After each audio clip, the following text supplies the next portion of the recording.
ఓం శ్రీ గురుభ్యో నమః.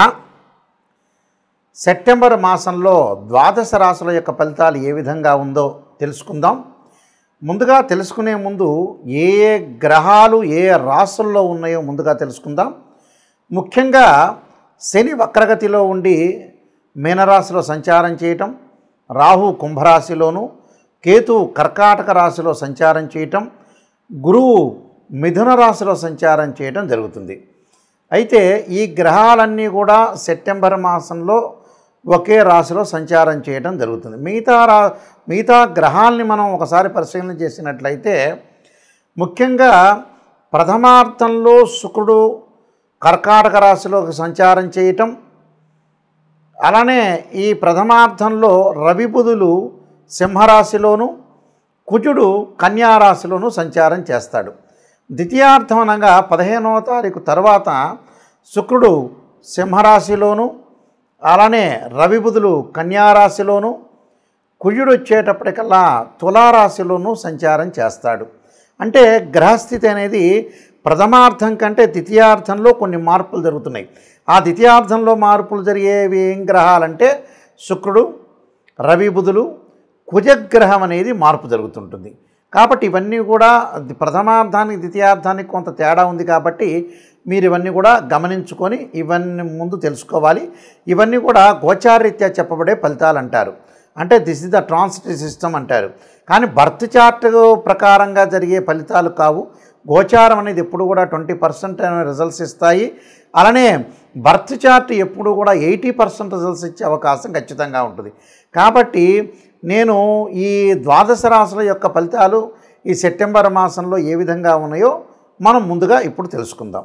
తులారాశి వాళ్ళకి సెప్టెంబర్ మాసంలో ఏ విధంగా ఉండబోతుందో ఒకసారి మనం పరిశీలన చేద్దాం.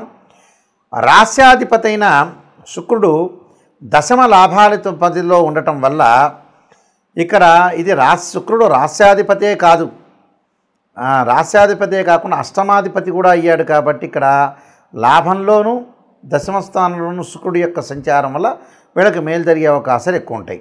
అంటే సెప్టెంబర్ 15వ తారీఖు తర్వాత వివాహాది శుభ కార్యక్రమాలకి వాటిలన్నిటికీ కూడా కొద్దిగా వెళ్ళటం, అలానే వివాహ శుభ కార్యక్రమాలంటే ఆ టైంలో ఉండవు గురువుగారని అనేవాళ్ళు కూడా చాలామంది ఉన్నారు. అయితే కొన్ని చోట్ల ఎలా ఉంటుందనంటే నామకరణాలు, అన్నప్రాసనలు 6వ నెల 6వ రోజు ఖచ్చితంగా చేయాల్సినవి కొన్ని ఉంటాయి. అలాంటి శుభ కార్యక్రమాల్లో పాల్గొనే అవకాశం అది కూడా శుభ కార్యక్రమమే. అలానే తీర్థయాత్రలు, పుణ్యక్షేత్రాలకు వెళ్ళటం అది కూడా ఒక శుభ కార్యక్రమే. పితృ కార్యక్రమాలు చేయటం కూడా ఒక మంచి కార్యక్రమే. పితృదేవతల యొక్క అనుగ్రహం ఉండాలి శాస్త్రంలో చెప్పబడింది. కాబట్టి అవన్నీ కూడా మనం మంచి కార్యక్రమాలుగా భావించి ఆ వాటిల్లో నిర్వహించుకునే అవకాశాలు ఎక్కువగా ఉంటాయి. కాబట్టి శుక్రగ్రహం వల్ల కొంత మేలు జరిగే అవకాశాలు అనేది ఒకటి ఉంది.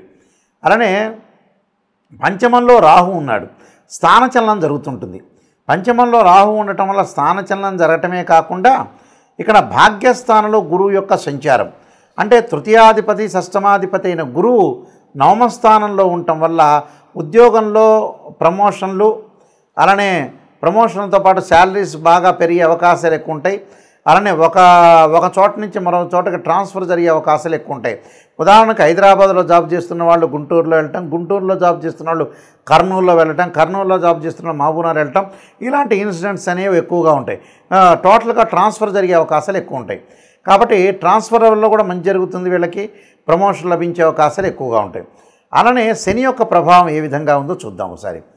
అంటే శని యొక్క ప్రభావం అంటే ఏంటంటే చతుర్థ పంచమాధిపతి అయిన శని వీళ్ళకి ముఖ్యంగా షష్టమ స్థితిలో ఉన్నాడు. షష్టమాధిపతి వక్రస్థితిలో ఉండటం వల్ల కొంత స్థానచలనం జరిగే అవకాశాలు బాగా ఎక్కువ ఉంటాయి. స్థానచలనం ఒకటి ఆరోగ్యపరంగా ఇబ్బందులు పడకుండా చూసుకోండి. దీర్ఘకాలిక వ్యాధులు ఉన్నవాళ్ళు కొంత ఆరోగ్యాన్ని అప్రమత్తంగా చూసుకోవడం చాలా మంచిది. అలానే ఇక్కడ లాభంలో రవి ఉండటం వల్ల ఉద్యోగం అనేది అనుకూలంగా ఉంటుంది. ఇందా చెప్పినట్టుగా వ్యయంలోకి రావంగానే కొంత మానసికంగా కొంత ఆందోళన జరిగే అవకాశాలు ఎక్కువ ఉంటాయి.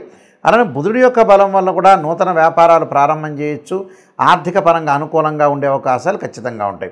శుక్రుడి యొక్క బలాన్ని మనం చూసుకునేటట్టయితే ఇక్కడ శుక్రుడు రాశ్యాధిపతి శుక్రుడు అయ్యారు. శుక్రుడు వల్ల కూడా కొంత మేలు జరిగే అవకాశాలు ఎక్కువ ఉంటాయి. కేతు లాభస్థానంలో ఉండటం వల్ల తీర్థయాత్రలు, పుణ్యక్షేత్రాలు, అలానే తల్లి యొక్క ఆరోగ్యం అనుకూలంగా ఉంటూ తల్లిదండ్రుల యొక్క మీద ఆరోగ్యం బాగుండటం ఒకటి, అన్నదమ్ముల మధ్యలో కూడా చిన్న చిన్న విషయాల్లో మనం కలతలు లేకుండా చూసుకొని ముందుకెళ్ళటం చాలా ఇంపార్టెంట్. నేను చెప్పిన రెమెడీస్ కొన్ని పాటించండి. చెప్పబోయే రెమెడీస్ అలాంటివన్నీ కూడా మీరు పాటించడం వల్ల కూడా మీకు మంచి జరిగే అవకాశం ఖచ్చితంగా ఉంటుంది. సెప్టెంబర్ మాసంలో ఈ రాశి వాళ్ళు ప్రత్యేకంగా ముఖ్యంగా గమనించాల్సిన విషయాలు ఏంటంటే, మనం ఎలాంటి రెమెడీస్ చేసుకోవాలి, ఎలాంటి రెమెడీస్ చేసుకోవటం వల్ల మన లైఫ్ని మనం ఓవర్కమ్ చేసుకునే అవకాశం అనేది ఖచ్చితంగా ఉంటుందో మనం తెలుసుకోవాలి. దానిలో ముఖ్యంగా ఉద్యోగపరంగా ఎవరికైనా సరే ఇబ్బందులు కలుగుతున్న వ్యక్తులకు కానీ, ఉద్యోగపరంగా ఆటంకాలు కలుగుతున్న వాళ్ళు కానీ, ప్రమోషన్లో రాని వ్యక్తులు కానీ తప్పకుండా గణపతి యొక్క ఆరాధన చేయాలి. గణపతిని గరికతో ఆరాధన చేయటం, గకార అష్టోత్తరంతో ఆరాధన చేయటం, వీలైతే గణపతి గాయత్రి మంత్రాలు ఉంటాయి, ఆ గాయత్రి మంత్రాన్ని బుధవారం రోజున కానీ హస్తానక్షత్రం రోజు కానీ చదువుకోవటం వల్ల ఉద్యోగం అనేది అనుకూలంగా ఉండే అవకాశాలు ఉంటాయి. అంటే ప్రైవేట్ ఆర్ గవర్నమెంట్ సెక్టార్లో ఎవరైతే పనిచేస్తారో ఉద్యోగం రావాలనుకుంటున్న వాళ్ళు, ఉద్యోగపరంగా ఇబ్బందులు కలగకూడదు అనే వ్యక్తులందరూ కూడా విఘ్నం లేకుండా ఉండాలంటే విఘ్నేశ్వరుడు యొక్క ఆరాధన చేయాలి. అలానే వివాహం కావట్లేదు, నాకు ఆలస్యం జరుగుతుంది, వివాహపరంగా ఇబ్బందులు కలుగుతున్నాయి అనే వ్యక్తులు ఖచ్చితంగా అమ్మవారి యొక్క ఆరాధన చేయాలి.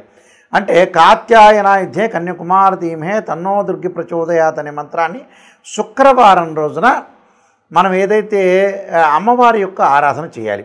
వీలైతే మీరు జాతకాన్ని చూపించుకొని కూడా అబ్బాయిలు కన్యాపాశుపతాస్ రుద్రాభిషేకాన్ని, అమ్మాయిలు వచ్చేటప్పటికల్లా వరపాశుపతాస్ రుద్రాభిషేకం, అఘోర గౌరీపాశుపతాస్ రుద్రాభిషేకం చేయటం వల్ల చాలా మంచి జరిగే అవకాశాలు ఖచ్చితంగా ఉంటాయి.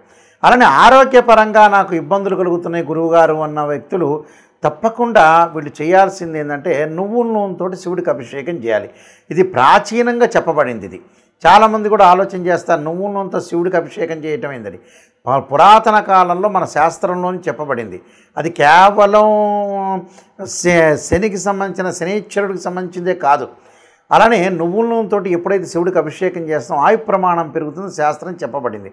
అలానే మిగతా కొన్ని కోర్టు సమస్యలు ఉంటాయి. కొంతమందికి కోర్టు అన్నదమ్ముల మధ్యలో డిస్ప్యూట్స్ ఉండే వ్యక్తులు ఖచ్చితంగా సుబ్రహ్మణ్య స్వామి యొక్క ఆరాధన చేయాలి. 2 జంట సర్పాలను దానం చేయటం ఒకటి, దాని తర్వాత తత్పురుషాయ విద్యే మహాసేనాయ ధీమే తన్నో షణ్ముఖ ప్రచోదయాత్ అనే మంత్రాన్ని చదవటం వల్ల కూడా చాలా మంచి జరిగే అవకాశాలు ఖచ్చితంగా ఉంటాయి.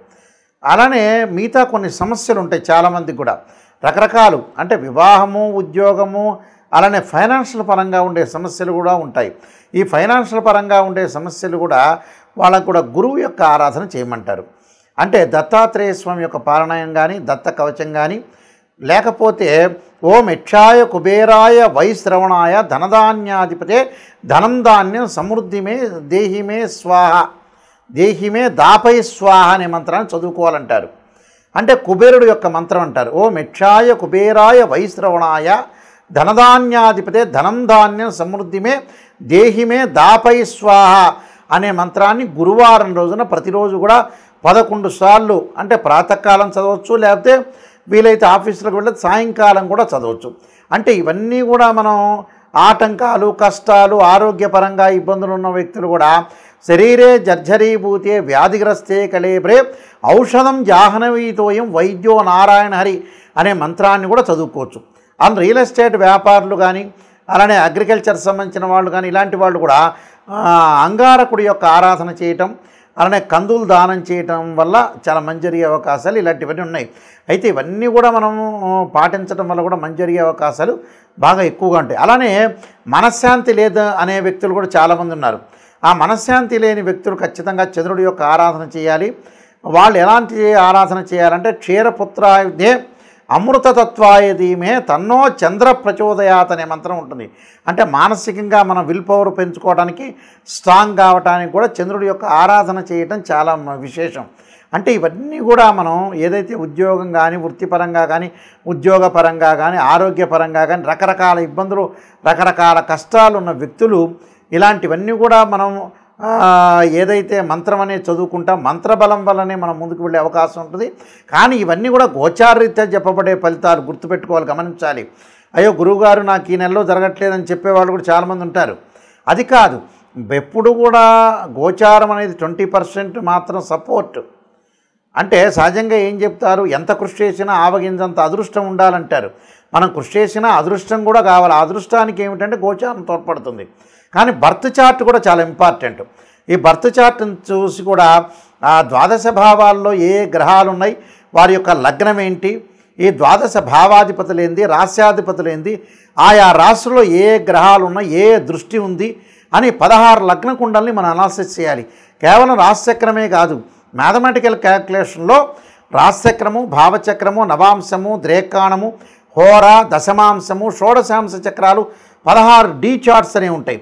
ఆ డీ చార్ట్స్ ప్రస్తుతం దశ ఏంది, అంతర్దశ ఏంది, ఏ లగ్నానికి ఏ దశలు యోగిస్తాయి, అసలు ఏ గ్రహాలు ఏ నక్షత్రాల్లో ఉన్నాయి అనేది కూడా మనం అనాలిసిస్ చేయాలి.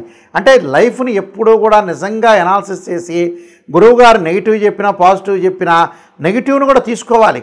రాశిఫలం వినేటప్పుడు ఖచ్చితంగా నేను ఒక విషయం చెప్తాను, గురువుగారు నాకు ఎంత పాజిటివ్ చెప్తున్నారని ఆలోచన చేయొద్దని. నిజంగా నేను ఒక్కడనే కాదు, నాయకంటి గారే కాదు, ఎవరు చెప్పినా కూడా నెగిటివ్ని తీసుకోండి. నాకు ఈ నెలలో ఇలా జరగబోతుంది, అయితే నేను జాగ్రత్త వహించాలి అనే పాయింట్ని మేము హింట్ చేస్తున్నాం ఇక్కడ. అందువల్ల ఖచ్చితంగా మీరు గుర్తుపెట్టుకోండి, ఖచ్చితంగా గుర్తుపెట్టుకొని ఈ రోడ్డు బాగాలేదు, వేరే రోడ్డుకి వెళ్ళాలి అనే ఆలోచనలు చేసి ముందుకు వెళ్ళండి. నెగిటివ్ని మనం పాజిటివ్ చేసుకోవటం ఎలా అనేది ఆలోచన చేయండి.